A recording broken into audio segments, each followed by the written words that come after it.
ఈ యొక్క రాబోయే ఎన్నికల్లో ఒక అవకాశం అన్నాడు. ఆ కుర్చీ, ఆ సీఎం కుర్చీని మడత పెట్టే సమయం దగ్గరలో ఉంది. రేపు గెలుపు మనదే.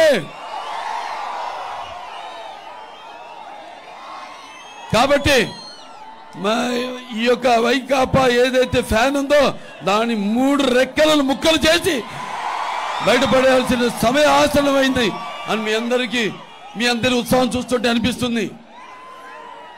మరి చూస్తున్నాం మనం, రాయలసీమ అంటే రాయలసీమ,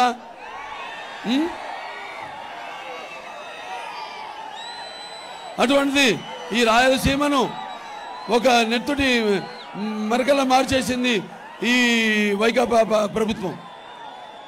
అలాగే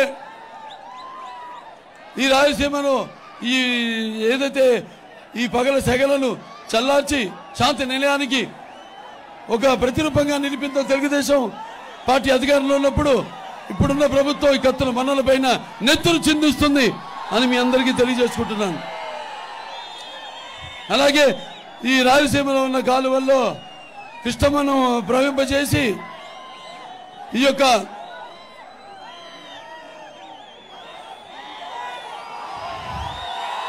రాయలసీమ